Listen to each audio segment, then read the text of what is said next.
ഏ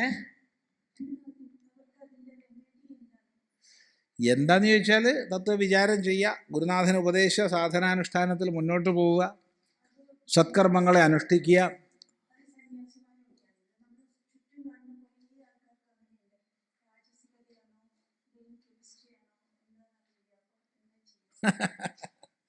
എന്തായാലും ആർക്കായാലും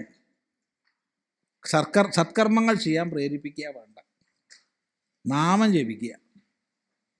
എത്ര ജപം ചെയ്യണോ അത്രയും ചിത്തശുദ്ധി വളരും. എത്ര സത്കർമ്മങ്ങൾ ചെയ്യുന്നു അത്രയും ചിത്തശുദ്ധി വളരും. ജപം വല്ലാത്തൊരു ഔഷധമാണ്. അതിൻ്റെ ശക്തി നമുക്ക് പറയാൻ പറ്റില്ല.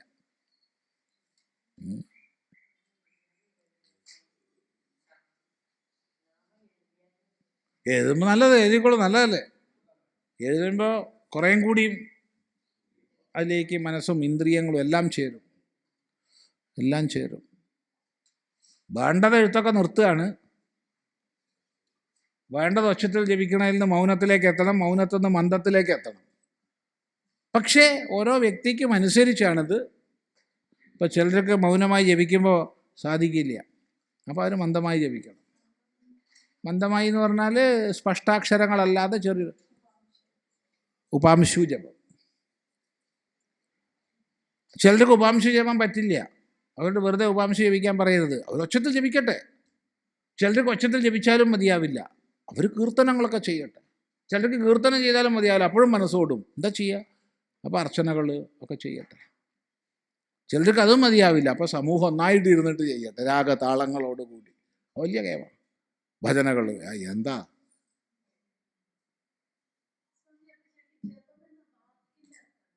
ജപ വ്യക്തായാം വാചി, വ്യക്തമായി പറയുക എന്നാണ് ജപം എന്ന ശബ്ദത്തിൻ്റെ അർത്ഥം. ജപ് വ്യക്തായാം വാചി, വ്യക്തമായി പറയുന്നതിനാണ് ജപ് എന്ന് പറയുക. അതിന് നേരെ വിപരീതമാണ് മ്ലേച്ഛ, മ്ലേച്ഛതി, മ്ലേച്ഛ എന്നൊക്കെ പറയാറില്ലേ. അവ്യക്തായാം വാചി, അവ്യക്തമായി പറയുന്നതിന് പറയുന്ന പേരാണ് മ്ലേച്ഛ.